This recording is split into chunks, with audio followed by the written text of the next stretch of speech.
핵심 주제는 하이브리드 클라우드 환경에서 머신러닝을 개발한다고 할 때 발생하는 굉장히 복잡한 워크로드들이 있거든요. 그 워크로드들을 어떻게 하면 배치 최적화를 시킬 것이냐에 대한 주제로 오늘 말씀드리겠습니다. 먼저 말씀드리기 전에 최근에 시장에서는 디지털 전환이라는 이야기가 이제 DX, 디지털 트랜스포메이션 이야기를 많이 하는데요. 이때 발생되는 일들이 수없이 많은 데이터의 공유와 서비스를 결합하는 환경들을 가지고 있습니다. 그렇기 때문에 어플리케이션들은 더욱더 복잡해지고 이러한 복잡한 어플리케이션들을 잘 활용하기 위해서 모든 기술들을 다 개발할 수 없기 때문에 클라우드 장점들을 이제 적극적으로 활용하는 추세로 가고 있고요. 이렇게 클라우드 활용이 증가하지만 실제 하나의 클라우드에 락인되는 부분들은 기업에서는 또 어려워하십니다. 최근에 카카오랑 여러 가지 사례도 있었지만 멀티 클라우드에 대한 니즈가 증가하고 있습니다. 하지만 아까 말씀드렸던 것처럼 데이터에 대한 부분이나 보안이나 네트워크에 대한 여러 우려들도 있기 때문에 프라이빗 클라우드를 보유하고 있는 기업들은 여전히 프라이빗 클라우드의 장점을 유지하면서 하나 이상의 멀티 클라우드를 추구하는 쪽으로 시장이 전략을 세워가고 있습니다. 이런 상황에서 실제 복잡한 클라우드 환경, 하이브리드 멀티 클라우드 자체가 굉장히 복잡하고요. 이런 복잡한 환경에서 사용자가 직면하는 어려움들은 워딩에 나와 있는 것처럼 다수의 클라우드를 사용하기 때문에 굉장히 혼재된 배치 환경들을 갖고 있습니다. 구성도 복잡하고. 근데 무엇보다 중요한 것은 현황 정보 파악이 어렵다는 겁니다. 여기서 말하는 현황 정보가 뭐냐, 인프라에 대한 구성이나 장애 폴트에 대한 부분도 있지만 비용에 대한 부분도 굉장히 큽니다. 어느 부분의 워크로드가 유효한지, 가용성이 어떻게 되고 있는지 이런 부분들을 파악하는 게 굉장히 어려운 부분이 있고요. 두 번째 어려운 필드에서는 자원을 생성하고 제어하고 워크로드를 이동 배치하는 것에 대해서는 어느 정도 숙련된 개발자들하고 엔지니어들은 하고 있습니다. 다만 네트워크라든지 데이터라든지 보안에 대한 부분들은 여전히 전문 영역으로 남겨져 있어서 이걸 관리하는 시스템 담당자들이 겪는 어려움들도 굉장히 많이 있고 그 담당자들이 갖고 있는 것들도 보면은 스위치 특정 벤더 경험이 있는 사람 또는 특정 클라우드의 네트워크를 잘 이해하고 있는 사람, 즉 벤더별 운영 정책들이 굉장히 상이할 수 있습니다. 하지만 기업에서는 통합되어 있는 운영 정책들을 운영해야 되기 때문에 통합 운영 정책을 적용하고 관리 운영이나 통제에 대한 부분들이 필요하지만 굉장히 어렵다. 그리고 디지털 트랜스포메이션 하면서 이제 만들어지는 어플리케이션들은 저희가 지금 가장 많이 하고 있는 일 중에 하나가 MSA 컨설팅과 데브옵스 환경 구축, MSA 프레임워크에 대한 적용, 클라우드 통합 관리에 대한 업무들을 가장 많이 하고 있는데요. 마찬가지로 MSA 하면서 복잡한 어플리케이션 운영하는 일이 반드시 나오게 되고 이런 부분들은 어플리케이션들이 복잡하다는 건 웹 환경만 복잡하다는 게 아니라 이 어플리케이션 워크로드들이 언제 어떻게 죽었다 깨어나는지를 다 알 수가 없습니다. 그렇기 때문에 사람이 그걸 보고 관리하는 건 어렵기 때문에 이걸 어떻게 하면 지능화하고 자동화해 나갈 수 있을 것인가가 굉장히 큰 주제입니다. 그래서 신속하고 정확한 작업 수행을 하기 위해서 휴먼 폴트도 없앨 수 있는 이런 부분들이 실제 사용자들이 직면하고 있는 어려움입니다. 가트너 자료인데요. 가트너에서 보면은 작년에 발표한 내용 중에 클라우드 매니지먼트, 클라우드를 관리한다는 거에서는 굉장히 많은 이슈들이 있지만 보신 분도 있겠지만 이제 클라우드 매니지먼트 휠이라는 게 있습니다. 여기서 저희가 연구 개발하고 있는 키워드와 매칭되는 부분이 있어서 몇 가지 말씀드리려고 하는데 가트너 매니지먼트 휠을 보면은 바깥쪽 파란 진한색으로 보면은 7개의 펑션이 있고요.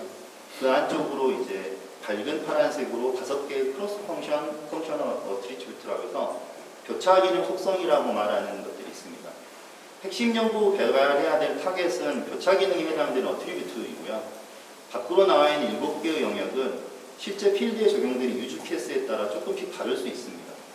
일례로 보시면은 상단에 있는 서비스 이네이블먼트나 그 인벤토리, 그다음에 클래시피케이션 이 영역은 전통적으로 ITSM이나 ITG가 갖고 있는 기능이라고 볼 수 있습니다. 이런 부분들이 마이크로 서비스 환경과 클라우드 환경에서 어떻게 적용돼야 되는지를 다루고 있다고 보시면 되고요. 제가 빨간색으로 동그라미 쳐놓은 부분들이 연구개발되고 지능화돼야 되는 부분에 해당되는데 오른쪽 상단에 보시면 이제 프로비저닝과 오케스트레이션 영역, 밑에 이제 가장 중요한 부분이라고 할 수 있는 호스트, 그 다음에 옵티마이제이션, 그리고 좌측에 이제 모니터링, observability에 해당하는 부분이 있는데요. 최근에는 모니터링보다는 이제 observability에 대한 이야기를 많이 하고 있죠. 그리고 이제 저희가 관심 있게 보고 있는 부분이 안쪽에 있는 5가지 이제 교차 기능 속성인데요. 브로커리지라고 하는 거는 멀티 클라우드이기 때문에 브로커리지가 필요한 거고, 오토메이션은 자동화에 대한 부분들은 프로비저닝부터 오케스트레이션에 대한 부분이 필요하기 때문에 오토메이션 이야기를 하고 있는 거고, 물론 이 안에는 데브옵스나 이런 영역도 분명히 있습니다. 그리고 자원이나 어플리케이션이 라이프 사이클에 대한 부분, 생성되고 제어되고 소멸되는 이런 라이프 사이클을 잘 관리하는 부분이 여기 하나가 있고요. 그다음 마지막으로 이제 거버넌스. 기업에서의 통제해야 대한 부분들이 존재하기 때문에 거버넌스가 있습니다. 이 4가지는 전통적으로 기존의 CMP라는 클라우드 매니지먼트에 존재했던 기술들인데, 여기에 AI를 적용한다 이렇게 이해하시면 될 것 같습니다. 그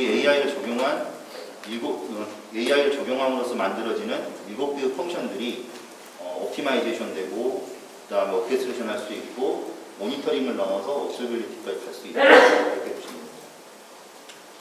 그리고 조금 눈여겨볼 만한 파트너의 이제 디스크립션을 보면은, 플랫폼, 저희도 뭐 플랫폼이라는 무거운 주제를 말을 하고 있지만, 파트너에서는 플랫폼을 도구로 전환된다라고 이야기를 하고 있습니다. 실제 로보딩에서 말씀드리면, 보면 플랫폼에서 특정 영역에 수준 높은 기능을 갖고 있는 최고의 도구에 관심을 갖고 있다라고 이야기를 하고 있습니다. 이 말인즉슨 7개의 펑션들이 각각의 도구로서 결합할 수 있는 구조여야 된다라고 볼 수 있고요. 이 부분에 저희들은 이제 이 관리 플랫폼이 기능적 속성에 대한 MVP, 그러니까 미니멀 베리어블 프로덕이라고 해서 저희는 마이크로 서비스 구조로 어플리케이션들이나 기능들을 개발하고 있는데, 이걸 조합하는 형태로 플랫폼들이 진화하고 있다라고 말씀드릴 수 있겠습니다. 저희가 그림을 그리고 있는 그 엔드포인트, 이제 미래 모델이라고 볼 수 있는데요. 지능형 멀티클라우드 통합관리 플랫폼의 모습을 보시면, IT 서비스에 해당되는 클라우드 매니지먼트 영역, 이쪽은 IT 인프라, 클라우드 인프라 영역이라고 보시면 되고, 기업에서는 이 비즈니스라고 말하는 어플리케이션 매니지먼트 영역이 있습니다. 즉, 인프라만 자동화하는 게 아니라 실제 거기서 실행되고 있는 워크로드 어플리케이션에 대한 자동화도 필요하다라고 저희는 보고 있고, 이 하단을 받쳐주고 있는 게 인텔리전트한 오토메이션, 셀프 힐링 할 수 있는 구조를 갖고 있습니다. 그리고 이제 인프라스트럭처는 온프레미스 환경도 있고, 이제 프라이빗 클라우드라고 할 수 있는 오프프레미스, 다양한 이제 멀티 클라우드가 구성될 수 있는 하이브리드 멀티 클라우드 기반에서 움직이고, 여기서 올라오는 수없이 많은 데이터 스트림, 매트릭, 로그, 트레이스에 대한 데이터 스트림을 기반으로 해서 이제 인텔리전트한 옵스 환경을 지능형으로 이제 구축한다라고 보시면 될 것 같습니다.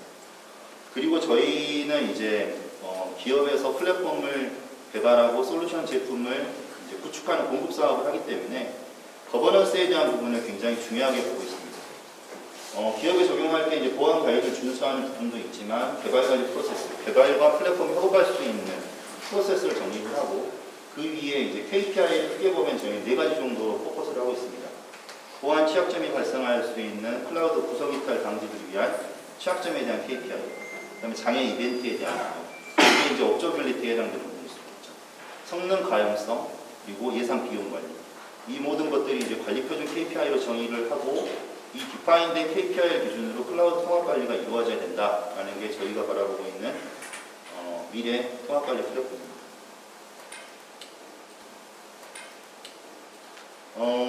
이러한 기술들을 개발하기 위해서 말씀드렸던 5가지 그 교차 기능 속성에 대한 연구들을 저희가 하이브리드 멀티 클라우드 환경에서 AI 머신러닝을 개발한 워크로드를 타겟으로 어떻게 하면 최적 배치를 할 거냐에 대한 핵심 기술들을 연구를 하고 있는데요.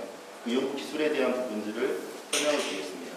바라보고 있는 이제 최종 목표는 자원 최적화, 할당 배포를 하고, 이 환경이 멀티 클라우드 환경에서 이루어져야 되기 때문에 추상화를 한다. 근데 이 추상화라는 부분은 이제 앞서 배터리에서 발표했던 이제 클라우드 바리스타 영역에서도 멀티 클라우드 타겟으로 이제 배포 추상화를 하는 부분이 일부 있습니다만, 접근하는 어프로치는 조금씩 이제 구현 방식이나 이렇게 다를 수 있겠죠. 두 번째는 이제 사용량 예측 기반에서 자원을 최적화하는데, 단순히 자원만을 최적화하는 게 아니라, 저희는 이제 뒤에서 말씀드린 내용들이 주로 이제 쿠버네티스 클러스터 환경이 이제 워크로드가 파드 형태로 배포되는 환경일 수 있는데, 이러한 워크로드를 배포해서 실행되는 이 클러스터의 노드를 어떻게 하면 최적의 조합으로 클러스터를 구성할 것이냐에 대한 부분도 있습니다. 그래서 이런 기술들을 고민하는 부분. 또 하나는 이제 머신러닝 워크로드를 타겟으로 하긴 하지만 실시간으로 굉장히 워크로드는 변화합니다. 그래서 실시간으로 변한 워크로드에서 어떻게 하면 동적으로 자원 정책들을 조정해 줄 것이냐 이런 연구, 그 다음에 워크로드 자원을 최적화하는 데 있어서 저희가 머신러닝을 타겟으로 하기지만 머신러닝 타겟에 대한 딥러닝 모델을 개발한다는 건 뭐냐면 워크로드를 실행하면 이 워크로드에 대한 패턴들이 있습니다. 어떤 거는 CPU를 많이 하고 어떤 건 메모리를 안 쓰고 어떤 거는 IO 웨이트가 많이 발생한다든지 이런 워크로드마다 패턴들을 가지고 있는데요. 이 패턴들을 분석을 해서 그 패턴들에 적합한 딥러닝 모델을 가지고 새로운 워크로드를 적용을 할 때 어떤 특정 모델을 적용했을 때 추천해 줄 수 있는 이 워크로드에 실행하기 위한 가장 최적의 환경은 이러한 모드 구성이야 라고 추천해 줄 수 있는 어떤 딥러닝 모델까지 연구를 하고 있습니다. 저희가 연구하는 내용의 기본적인 동작 시나리오는 보시면 이제 머신러닝 스텝을 잠깐 상단에 보시면은 데이터 전처리 과정에서 모델 학습, 튜닝을 하고 모델을 배포해서 서비스하는 이 각각의 단계의 워크로드 패턴들이 다 다릅니다. 근데 이제 이런 머신러닝 단계를 대상으로 실행을 하겠다라고 하면은 최초에 이제 머신러닝 파이프라인이 시작됐을 때 보안 패턴 분석과 최적의 할당 모델을 선정을 해서 배포 정책에 대한 부분들을 적용을 해서 전국에는 최종적으로 어플리케이션 워크로드가 실행돼야 될 스펙이 결정이 됩니다. 그 스펙은 이제 보통 컨테이너 환경에서는 야물로 디파인이 되기 때문에 이 야물로 전달이 되면 이 야물을 가지고 어느 클러스터에 최적 배치를 할 것인가를 판단을 하고 그 인텔리전트한 스케줄링을 통해서 필요하다라고 하면 클러스터를 자동으로 프로비저닝하고 이미 적합한 클러스터가 있다라고 하면 워크로드를 배치하는 이게 동작하는 기본 시나리오입니다. 동적으로 할당한다는 말은 어떤 거냐면 이 기본 시나리오로 쭉 돌다가 워크로드 패턴들이 실행하면서 바뀌게 됩니다. 그러면 배포 정책에 따라 자동으로 또 한 번 스펙이 적용이 돼서 디플로이를 할 수 있는 이 구조가 사이클이 돈다고 보시면 됩니다. 첫 번째 이제 말씀드리는 핵심 기술은 자원 최적화 배포 추상화 부분인데요. 배포 추상화에 대한 부분은 쉽게 말하면 API를 운동한다라고 말씀드릴 수도 있고 테라폼 활용하는 방법도 있을 수 있고 여러 가지 어프로치가 있을 수 있습니다. 근데 저희는 이제 멀티클라우드 영역에서 어프로치하는 거는 해당 CSP에 제공하는 API라든지 데이터셋을 표준화하는 부분부터 접근을 하고 있습니다. 그래서 리소스를 정의하고 있는 메타데이터를 일단 표준화를 하고요. 메타데이터 영역을 표준화해서 실제 디플로이하는 부분, 그다음에 클러스터를 프로비저닝하는 부분에 API를 디파인을 하고 있습니다. 그래서 디파인된 걸 가지고 실제 이제 프로비저닝을 한다든지 워크로드를 디플로이 한다든지 하는 식의 멀티 클러스터를 지원하는 구조고요. 그래서 여기 동작하는 클라우드 인터페이스 플러그인 구조를 잠깐 보시면 클라우드 인터페이스를 중간에 이제 퍼블릭 클라우드를 타겟으로 하는 펑션들이 존재를 하고 이 펑션들은 CSP가 제공하는 API나 라이브러리 수준에서 다 상이하다라고 보시면 됩니다. 이런 부분들이 사용자들에게는 통합된 환경으로 가야 되기 때문에 데이터 모델과 리소스 모델들을 메타데이터 형식으로 디파인을 하고 커뮤니케이션 채널에서는 REST 방식이라든지 큐 방식으로 저희가 이용할 수 있도록 플러그인 구조를 개발을 했습니다. 특이한 거는 보통 이제 싱크, 어싱크에 대한 REST API 일반적으로 많이 쓰고 있긴 하지만 실제 CSP의 어플리케이션들이나 클러스터 자원을 배포했을 때 응답에 대한 부분들이 조금씩 차이가 날 수 있습니다. 그래서 또 하나는 이제 리퀘스트 하는 부분에서 자원을 생성했다라고 하는 그 생성 결과를 요청한 쪽에서만 받아가는 게 아니라 모니터링을 한다든지 미터링을 한다든지 또 다른 어플리케이션 쪽에서 그 응답에 대한 결과를 필요로 하기 때문에 카프카의 메시지 큐 방식의 분석 방식도 저희가 함께 제공을 하는 걸로 기술 개발을 했습니다. 그 다음은 적합 역량 산정과 이제 자원 최적화 할당 부분인데요. 이 부분은 앞서 말씀드렸던 것 중에 야물이 내려왔을 때 자원 최적 배치를 하기 위해서 클러스터를 추천해주는 부분이라고 이해하시면 됩니다. 머신러닝 기반의 자원 요구상 최초에 이제 야물에서 디파인되어 있는 이 워크로드가 실행되기에 가장 적합한 리소스가 어느 정도야라는 이제 그 추천이 내려오면 이 리소스의 총합과 그 다음에 이제 자원이 요구하는 요구량 분석을 해서 PSO 알고리즘을 통해서 최종 노드를 구성한다고 보십니다. 그래서 클러스터의 최종 스펙 구성을 마치고 그 추천된 구성을 기준으로 파드 배치 시뮬레이션을 하고 유효성 검증을 통해서 정상적인 실행이 가능하다라고 보면 그에 따라서 이제 프로비저닝이 이루어진다 이렇게 보시면 되고요. 거기서 끝나는 게 아니고 노드 구성을 하고 어플리케이션을 배포하기 위해서는 우선순위에 따라서 최적 배치 스케줄링이 필요할 수 있습니다. 그래서 우선순위 기반으로 적용된 최적 배치를 적용을 하고 있습니다. 또 하나는 이제 실행된 결과에 따라서 이벤트를 가지고 이제 정상적 교육을 추적할 수 있기 때문에 이벤트 트리거 기능을 같이 적용을 하고 있습니다. 이렇게 배포된 그 결과에 대해서는 가시성을 가지고 운영할 수 있어야 됩니다. 그래서 다 가시성과 사용자 인터페이스에 대한 부분은 포탈 UI로 지금 제공을 하고 있고요. 크게 보면 멀티클라우드를 통합 관리할 수 있는 대시보드를 구성했다라고 보시면 되고 그 안에 클러스터와 오프로드를 관리할 수 있고 운영 현황을 확인할 수도 있습니다. 클러스터를 관리하고 스케일링 조정을 하고 K8S의 다양한 리소스 컨피그레이션에 대한 부분들을 관리할 수 있는 환경입니다. 다음은 최적화 스케줄링인데요. 멀티클라우드 환경에서 워크로드를 최적화 스케줄링을 하는 방식을 저희는 어프로치라는 게 선점형 비선점형 방식으로 스케줄링을 제공을 하고 있습니다. 선점형, 비선점형에 대한 스케줄링 방식들은 이따 좀 조금 이따 설명을 좀 드리고요. 이제 워크로드별 자원 소모량을 측정 분석을 하는 걸 기본으로 해서 CPU뿐만 아니라 다양한 매트릭을 가지고 저희가 분석을 하고 이 사용량 측정 분석 데이터를 기반으로 워크로드를 재배치할 수 있는, 재배포할 수 있는 기능까지 개발을 하고 제공을 하고 있습니다. 이렇게 배포된 그 결과에 대해서는 가시성을 가지고 운영할 수 있어야 됩니다. 그래서 다 가시성과 사용자 인터페이스에 대한 부분은 포탈 UI로 지금 제공을 하고 있고요. 크게 보면 멀티클라우드를 통합 관리할 수 있는 대시보드를 구성했다라고 보시면 되고 그 안에 클러스터와 오프로드를 관리할 수 있고 운영 현황을 확인할 수도 있습니다. 클러스터를 관리하고 스케일링 조정을 하고 K8S의 다양한 리소스 컨피그레이션에 대한 부분들을 관리할 수 있는 환경입니다. 다음은 최적화 스케줄링인데요. 멀티클라우드 환경에서 워크로드를 최적화 스케줄링을 하는 방식을 저희는 어프로치라는 게 선점형과 비선점형 방식으로 스케줄링을 제공을 하고 있습니다. 선점형, 비선점형에 대한 스케줄링 방식들은 이따 좀 조금 이따 설명을 좀 드리고요. 이제 워크로드별 자원 소모량을 측정 분석을 하는 걸 기본으로 해서 CPU뿐만 아니라 다양한 매트릭을 가지고 저희가 분석을 하고 이 사용량 측정 분석 데이터를 기반으로 워크로드를 재배치할 수 있는, 재배포할 수 있는 기능까지 개발을 하고 제공을 하고 있습니다. 선점형 스케줄이라는 거는 이제 리소스를 선점한다라고 이해를 하시면 됩니다. 그래서 배분해준 시간에 따라서 워크로드가 이제 CPU와 메모리 같은 이제 클라우드 리소스를 선점을 하는 방식인데요. 이 선점을 하는데 이제 운영하는 방식은 RR 방식, 라운드 로빈 방식과 Shortest Remaining Time First라는 SRTF 알고리즘 방식 두 가지를 적용하고 있습니다. 라운드 로빈 방식이라고 하면 정해져 있는 시간 설정에 그 시간 동안만 리소스를 선점할 수 있게끔, 즉 특정 워크로드가 시간이 지나면 다른 워크로드에게 해당 리소스를 선점시켜주는 방식이 일반적인 라운드 로빈 방식입니다. SRTF 방식 같은 경우는 최단 작업을 우선적으로 처리하겠고, 그건 뭐냐면 굉장히 긴 시간을 요하는 작업이 이미 선점을 해서 동작하고 있다라고 하면 급하게 처리해야 되는 상대적으로 짧은 작업 시간을 갖고 있는 워크로드가 실행을 굉장히 오랫동안 대기를 해야 되는 상황이 생길 수 있습니다.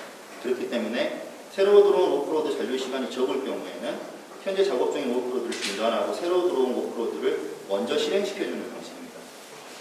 두 번째, 이제 비선점형 방식은 일단 선행 워크로드가 끝나지 않았으면 다른 워크로드는 리소스를 사용할 수 없다. 즉 선점 방식이 아닌 거죠. 워크로드가 끝나기 전까지는 다 대기해야 되는 방식인데 이 방식에는 이제 알고리즘을 크게 세 가지로 저희 적용을 하고 있고요. First in, First out, FIFO 방식, 대기열에 들어온 순서대로 리소스를 할당하는 방식이죠. FIFO 방식이 가장 일반적인 방식일 수는 있겠지만 말씀드린 것처럼 앞에 대기가 많이 있다라고 하면 하염없이 기다려야 되는 워크로드들이 줄을 서겠죠. 그래서 너무 오랫동안 기다려야 되는 어떤 한계들이 존재하는 문제점들이 발생할 수 있고요. 두 번째는 이제 Shortest Job First라는 방식인데 소요 시간이 짧은 순으로 리소스를 할당하는 겁니다. 그래서 배열을 시켜서 가장 짧게 작업을 끝낼 수 있는 잡이 워크로드가 먼저 실행되는. 근데 이제 이런 경우에는 중요도에 따라서 별 필요가 없는 중요하지 않은 작업이 먼저 실행되면서 중요한 작업이 다소 시간이 길다 해서 뒤쪽으로 밀릴 수 있는 어떤 맹점을 가질 수 있겠죠. 이런 부분들을 이제 해소하기 위해서 HRRM 방식을 적용을 하고 있는데요. 얘는 이제 High Response Ratio REST 알고리즘이라는 건데 우선순위와 대기 시간을 같이 고려를 하는 겁니다. 그래서 우선순위와 대기 시간에 따라서 적절하게 리소스를 할당해주는 약간 머신러닝 알고리즘을 적용하는 부분이라고 보시면 됩니다. 그리고 이제 자원 정책 조정 부분인데요. 자원 정책 조정은 말씀드렸던 것처럼 원타임 상황에서 오프로드는 자원을 사용하는 형태나 이런 것들이 바뀔 수 있습니다. 물론 일반적인 어플리케이션이나 이런 데서는 그렇지 않을 수도 있지만 단순히 우리가 시장에 열려있는 웹 서비스 플랫폼이라고 하면 특정 이벤트가 발생했을 때 굉장히 많은 트래픽을 사용할 수도 있고 또 어떨 땐 줄어들 수도 있는데 이럴 때마다 이제 일반적인 거는 VM들을 미리 늘려놓고 워크로드를 이제 분산시켜 놓은 상태에서 사람이 이제 조정을 다 켜놓고 기다리고 있는 부분이죠. 물론 이 부분들을 VM을 미리 프로비저닝하고 시간이 지나면 회수하는 부분들을 스크립트 형식으로 자동화를 시킬 수도 있겠지만 컨테이너 환경에서는 파드가 자동으로 이제 스케일 인하우스 할 수 있기 때문에 CPU 메모리나 사용에 대한 워크로드 모니터링 결과에 따라서 동적으로 리소스를 조정해 줄 수 있는 정책들을 연구하는 기술이라고 보시면 됩니다. 예를 들면 이제 모니터링 결과에 워크로드 CPU 사용량이 적은 경우에는 CPU를 줄여줘야겠죠. 실제 CPU를 조금밖에 잡아먹고 있지 않은데 해당 클러스터가 CPU를 굉장히 크게 잡고 있는 노드 클러스터를 가지고 있다고 하면 운영상에 굉장히 비효율이고 비용을 많이 쓰는 부분입니다. 저희가 연구하는 부분에서 비용을 간과할 수 없는 게 머신러닝을 연구하는 데서는 사실 CPU를 굉장히 많이 쓰기 때문에 그 비용을 감당하는 게 쉽지만은 않거든요. 그런 부분에서 최적화에 대한 부분들을 좀 더 적용을 할 필요가 있다라고 보고 있습니다. 그래서 머신러닝 모니터링 기반의 자원 정책 조정을 하고 이런 부분들이 실시간 모니터링과 시각화를 통해서 확인할 수 있는 기술을 연구합니다. 마지막으로 이제 설명드릴 내용은 워크로드 부합 패턴 분석인데요. 보시면 상단의 그림들은 그 멀티 클라우드라고 보시면 되고 멀티 클라우드 환경의 멀티 클러스터 구조라고 보시면 됩니다. 앞서 이제 그 바리스타나 여러 곳에서 이제 멀티 클라우드에 대한 이야기를 많이 했지만 멀티 클라우드에서 데이터나 메시지나 이런 데이터들을 수집하는 부분들이 큐 메커니즘들을 데이터 파이프라인을 많이 씁니다. 근데 이제 클러스터 간 메시지 교환이나 하이브리드 멀티 클라우드 환경에서 지원을 하기 위해서 최근에는 이제 단순한 카프카 환경보다는 쿠베엠큐라는 이제 멀티 클러스터 환경을 지원하는 부분들을 적용을 하고 있고요. 쿠베엠큐는 지금 글씨가 좀 작아 잘 안 보이지만 컴포넌트 구성 자체가 그 브릿지나 클러스터나 소스 타겟 이런 컴포넌트 구조로 되어 있어서 그 메시지 교환들을 큐 간에, 그러니까 파이프라인 간에 이제 할 수 있는 그런 구조를 클러스터 간에 메시지를 주고받을 수 있는 구조를 지원한다고 보시면 됩니다. 이런 쿠베엠큐 기반으로 저희는 워크로드에 해당되는 매트릭이나 로그 데이터를 수집하고 그다음에 사용자 예측을 위해서 이를 분석하고 있습니다. 그리고 개별 워크로드에 대해서 이제 데이터 정제를 했는데요. 이 부분은 밑에 제가 문제라고 적시를 해놨는데 실제 저희가 테스트를 하면서 이제 겪었던 일입니다. 하나의 워크로드는 서비스라고 보시면 하나의 워크로드는 여러 개의 파드로 실행이 될 수 있습니다. 근데 그 여러 개의 파드에서 발생하는 그 매트릭 로그들이 파드의 해시값을 가지고 올라옵니다. 그래서 동일 시간임에도 불구하고 다른 항목으로 데이터가 분류되고 기록되고 있습니다. 그래서 파드 단위 개별 워크로드를 장애 예측하는 것은 굉장히 어렵습니다. 그래서 보시는 화면 이 왼쪽이 정제되지 않은 그러니까 멀티 클라우드 환경, 여러 파드에 동시에 올라오는 하나의 워크로드일 경우에도 이렇게 굉장히 다양한 패턴으로 올라오고 있습니다. 이런 부분들을 이제 타임스탬프와 파드 기준으로 그룹 바이 연산을 통해서 데이터 정제를 했고요. 저희 패턴 분석을 하기 위해서는 이제 타임 레벨의 어떤 정제가 필요하기 때문에 데이터 정제 작업을 거쳐서 85,000건에 되는 이제 데이터 매칭 로그를 정제했을 경우에 3,500 정도 수준으로 줄어드는 걸 볼 수 있었습니다. 그래서 베이트 프레딕 멀티베이트 과정을 거쳐서 인포머 모델 기반으로 저희가 부하 패턴들을 분석을 하고 있고요. 아직 부하 패턴에 대한 그 적합 역량을 추천해 줄 수 있는 딥러닝 모델이 개발이 되어 있지는 않습니다. 근데 저희가 현재 오프로드 패턴들을 계속해서 지속적으로 분석을 하고 있고, 이 분석을 통해서 최적화를 시킬 수 있는 딥러닝 모델들을 개발해낼 거고, 그 개발해낸 모델들은 저희가 목표로 하고 있는 거는 한 서너 개 정도의 딥러닝 모델을 패턴에 따라서 만들어내려고 하는데, 이 부분들은 이제 오픈소스로 공개가 되는 경우에 같이 참여를 해서 뭐 모델 튜닝을 함께 참여를 한다든지 하는 일들을 해나갈 수 있을 거라고 기대하고 있습니다.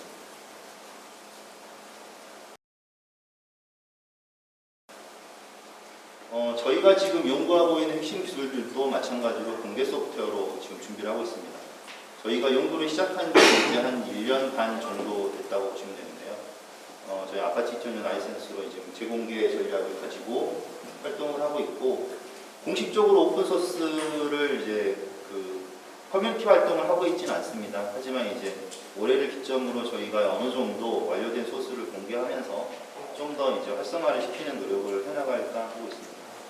향후 계획은 저희가 최적화 기술 개발을 하는데, 아까 말씀드렸던 것처럼 머신러닝 개발 환경에 저희는 실증을 하겠다고 말씀드렸고, 그 실증 결과를 통해서 좀 완성될 수 있는 완성형 오픈소스들을 만들어내는 게 최종 목표이긴 합니다. 그래서 요소 기술별 기능 개선이나 이제 전체 통합, 그 다음에 실제 파일럿으로 실행시켜 볼 수 있는 환경까지 만들어내는 것이 향후 계획으로 잡혀 있고요. 그 다음에 전국에는 AI 머신러닝을 개발할 수 있는 것도 지금 AI DevOps라고 해서 DevOps 파이프라인으로 많이 머신러닝을 개발하고 있습니다. 그래서 AI DevOps 플랫폼 오픈소스 활성화를 위해서 교육이나 커뮤니티 운영들을 해나갈 계획입니다. 이상 오늘 제 발표는